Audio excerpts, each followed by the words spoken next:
6.280.000 judíos murieron en los 203 campos de concentración, de concentraciones que tuvieron diseminadas por toda Alemania. Y la Iglesia Católica de esto no dijo absolutamente nada, y el Papa Pío XII fue capaz de hacer el saludo Heil Hitler. Entonces, pero que no digo nada, pero que si ellos eran precisamente los precursores que tenían esa filosofía, por esconder la verdad. Correcto. Porque siempre han sido unos inquisidores, siempre han sido cobardes cuando se trata de defender los verdaderos principios bíblicos que dejó aquí establecido Jehová Dios, y luego se los reafirmó al enviar aquí a esta tierra en misión, para que hoy nosotros tuviéramos la oportunidad de acceder al reino de Dios, a Jesucristo su Hijo, que dio su sangre por nosotros, para que nosotros fuéramos lo que éramos. Y hoy ellos que se enarbolan, y que se dice el Papa, como que se dice el Papa, que es el vicario de Dios en la tierra, así está considerado, entonces ellos no son capaces de protestar en contra de una acción tan abominable como que un hombre llegue a un sitio con su esposo, oye bien, con su marido. ¿Y qué motivó la reforma protestante? ¿Qué motivó? Bueno, la reforma protestante precisamente la motivó los abusos del clero, oye bien, los abusos del clero, de la alta gleba clerical de ese entonces, motivó que Martín Lutero, un hombre ilustrado, un individuo que conocía cuál debía ser, cómo se debían regir las cosas, protestó en contra de eso, y él escribió las 95 tesis, que luego pegó de manera de protestando en la Universidad de Wittenberg, en contra de lo que eran los beneficios, los abusos, digamos,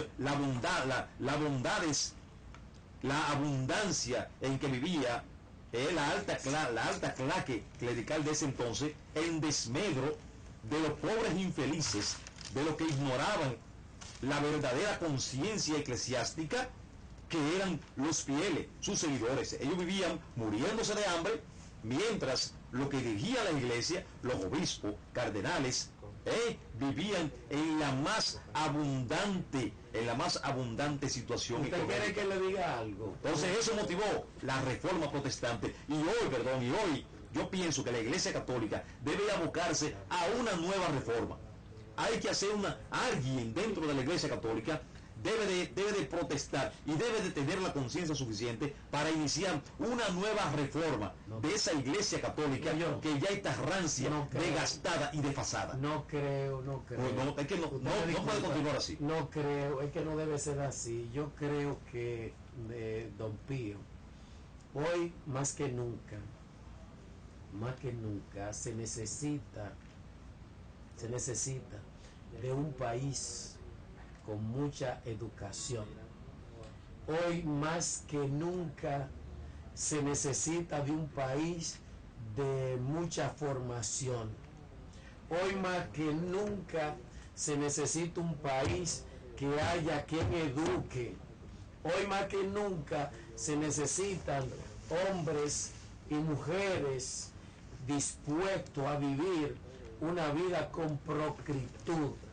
Hoy más que nunca se necesita hombres y mujeres que tengan la verdad en la mano, y que la verdad sea una verdad que le cueste lo que le cueste. Hoy más que nunca se necesita hombres y mujeres que puedan ir a enseñar. Hoy más que nunca se necesitan hombres de la iglesia, llámese los protestantes, que puedan protestar en contra de ese debacle, de esa corrupción, de esa corruptela. Hoy más que nunca se necesita hombres y mujeres que tengan la capacidad de filosofar, pero frente a una filosofía de nación. Hoy más que nunca se necesita hombres y mujeres que tengan la capacidad de parársele frente a aquellos que quieren confundir a la nación.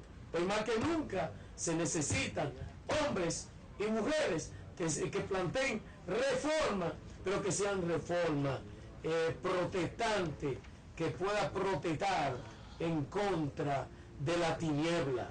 Hoy más que nunca se necesita hombres y mujeres que le digan no a un grupo que lo que quieren es hundir al país para ellos buscarse dinero. Hoy más que nunca se necesitan hombres y mujeres que digan no, que si un pueblo haya tenido una historia, que esa historia debe permanecerse y hacer gala de la historia. Hoy más que nunca se necesitan gente que no es que se confabulen, que se busquen del que tiene más para robar. No, hoy más que nunca se necesitan hombres y mujeres que cojan la colaza del país y a ver cómo fue la formación del país y decir, no, yo soy dominicano, pero ¿cómo? Pero hacerlo con dignidad. Hoy más que nunca se necesitan hombres que digan, como decía Duarte, para defender un derecho el que no tiene capacidad, o que aprenda a defender un derecho para luego después defender su dignidad. Así es. Yo pienso que una de las, y te repito, creo que la persona debe ser íntegra, debe de enarbolar y debe de defender lo que debe de defender su principio a toda costa, independientemente de lo que sea, de donde esté, esos principios hay que defenderlo, aún a costa de tu propia vida. Usted tiene que mantenerse. Galileo Galilei, el gran científico italiano, dijo una vez que la Tierra era redonda, que la Tierra se movía, y lo condenan, y él dice, y sin embargo se mueve. Nunca transigió. Digo, y sin embargo se mueven. Yo no voy a transigir. Yo estoy preso, estoy aquí, tuberculoso, metido en una cárcel, por mi principio. Pero, y sin embargo se muere. Mira, aquí hay un líder político. Voy a decir un líder, que es una persona que quizás no sea de mi agrado, quizás yo no comparta sus principios.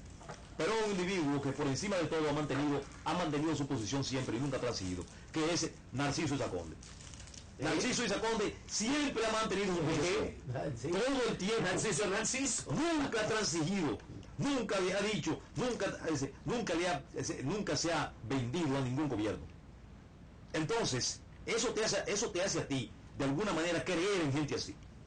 Te hace creer, puede que esté equivocado, pero tú crees en esa persona. Mira, a Narciso Isaconde, yo tengo viendo a Narciso desde cuando yo estaba chiquito. Sí. Y yo aquí le hice una pregunta aquí en el Sanedrín a Narciso Isaconde, que si fuese una gente que no tuviese autoridad, óyete, él se me iba a enojar, para él iba a hacer una ofensa, y lo contrario. Correcto. Cuando le hice la primera pregunta que le dije, Narciso, ¿cómo vas a hacer si Leonel Fernández a ti te protegió una vez que la embajada americana te mandaron a buscar, que a ti iban a llevar, y posiblemente tú ibas a ser el hombre muerto? Me dijo, mira, déjame decirte algo. Leonel Fernández hizo un papel como jefe de Estado, como dominicano, y como él sabe que aquí hay mucha gente que saben que Narciso es Narciso, él le mandó una protección con un paquetón de militares, pero toditos los militares eran espías. Sí. Y dice, yo le dije que no. Yo lo único que quiero que tú hagas como dominicano, y yo como dominicano no he transgredido ninguna ley en países fuera, que usted no me puede entregar. Y para entregarme debe haber un sacerdote y debe haber gente desierta. Entonces Leonel jugó la baraja. Correcto. Me habló la verdad, pues si eso otro empieza a filosofar, a maldecir, ¿cómo que tú me haces esa pregunta? Narciso no. Entonces Narciso es Narciso. Y no me da vergüenza en ninguna parte de decir que Narciso es amigo mío. No me da vergüenza que él es de la izquierda. Es lamentable que aquí no se sostiene nada. ¿Por qué? Porque la gente se mete a la cosa a veces para buscar publicidad y a veces se meten a ver si pueden buscar, porque todo el mundo anda buscando. Y lo que pasa es que por eso se cogen lo nuestro y nos regalan algo. Lo que sucede es que aquí la izquierda ha perdido vigencia, porque el pueblo dominicano ha perdido la fe, ha perdido la creencia en lo que son los miembros, los partidos de izquierda. ¿Por qué? Si los partidos de izquierda todos persiguen el mismo fin, el mismo objetivo. Y les voy a poner un ejemplo a los izquierdistas dominicanos. Mire, Hitler tomó el poder en Alemania en 1933, fue nombrado canciller, y para 1934, el 1 de enero, fue nombrado presidente y canciller del rey. Es decir, él era el jefe absoluto de la Alemania. Y en 1935 Hitler inicia lo que es el Realme alemán. Ya cuando él llegó al poder, él desconoció lo que fueron los principios de los tratados de Versalles, donde se condenó a Alemania a pagar una indemnización por los daños acaecidos durante la Primera Guerra Mundial.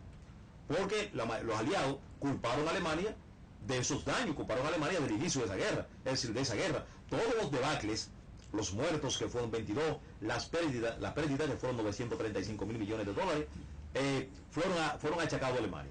Y por eso ya tiene que pagar durante muchísimo tiempo una indemnización por todos esos daños a los países digamos que fueron beligerantes en ese entonces. Pero señores, recuerden que Alemania comienza a formarse como gran potencia a partir de 1935, como le dije, porque se inicia el Realme. Se inició las anexiones de algunos territorios, como fue el caso de la Renania en 1936, de Austria en 1937, de Checoslovaquia en 1938, de los sudeste, y en 1939 la guerra estalla con la intentona Alemania de anexarse Polonia, que la invade el 1 de septiembre de ese año, comenzando lo que fue la Segunda Guerra Mundial. Pero antes de la Segunda Guerra Mundial, antes de la invasión de Polonia, en Rusia gobernó desde 1924, desde la muerte de Lenin hasta 1953, uno de los mayores ajedrecistas políticos que ha tenido Rusia, que fue Joseph Stalin. ¿Qué hizo Stalin?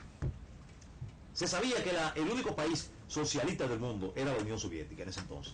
No había otro país socialista. La Unión Soviética era el único. Entonces, la Unión Soviética, Stalin a la cabeza, dijo, bueno, Hitler, de alguna manera, por su deseo de expansión, por su política expansionista, porque él buscaba lo que se llamaba el Lebensraum, es decir, el espacio vital del pueblo alemán hacia el este y hacia todos los países.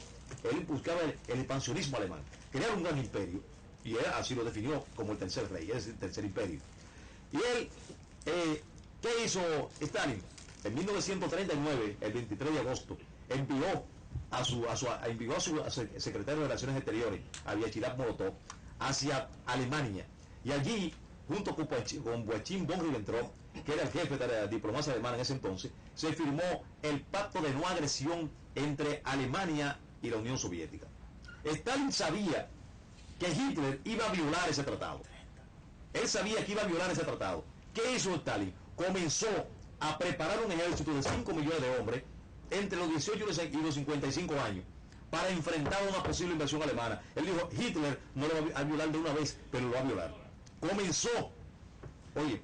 Don Pío, amigo televidente, vamos a ir unas cortas pausas. Estas informaciones de carácter noticia y bustamántico y otra, y a ver la sentencia que ha dado tanto dolor de cabeza, estas dos cosas, después de la pausa. La vamos a traer en breve. Bueno.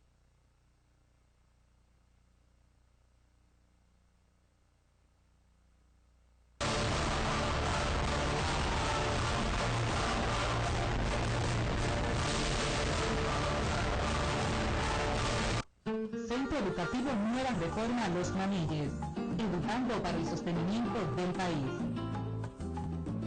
Impartimos los niveles inicial, básica y media con el idioma inglés como segunda lengua.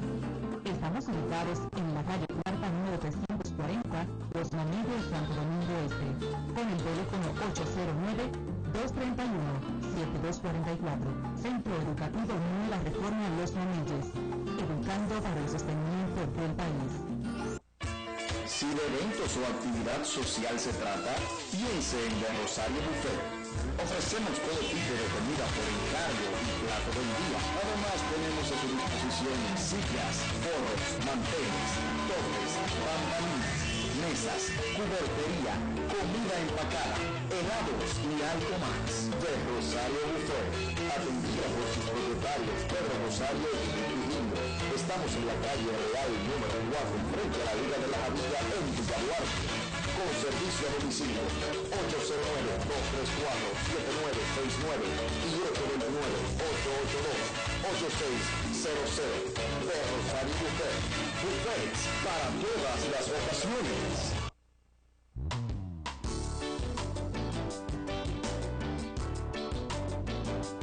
Para preparar niños, jóvenes y adolescentes con mentalidades sanas y renovadas por la Santa Escritura para el reino de Dios, Ministerio Evangélico Oasis de Salvación. Porque atendiendo a la necesidad de la formación en valores cristianos útiles para ser usados en su desenvolvimiento en nuestra sociedad, está el Ministerio Evangélico Oasis de Salvación. Visítanos en la calle Segunda, número 55, en Los Mameyes, Santo Domingo Este.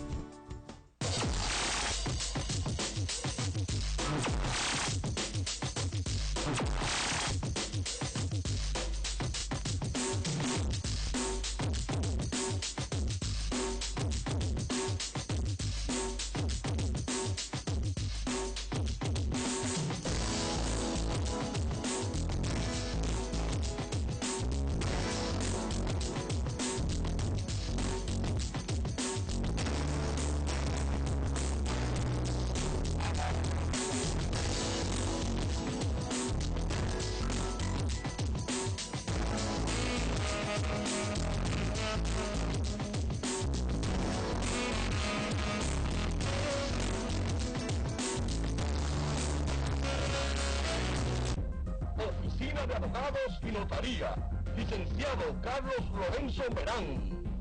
Administración y ventas de inmuebles, asuntos jurídicos en general, divorcios, hipotecas, cobros compulsivos, declaraciones tardías, asesoría en inversiones extranjeras. Licenciado Carlos Lorenzo Merán, abogado notario público.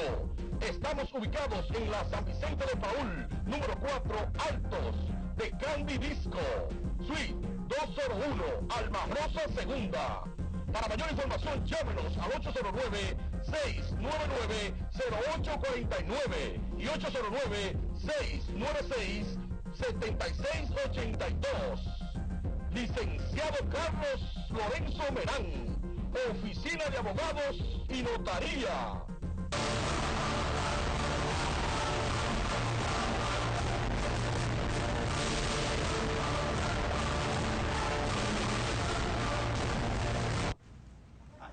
Bueno, amigos televidentes, tal como don Pío hace la comparación de la preparación primero. Fíjese, una de las cosas que nosotros aquí en el país adolecemos, de que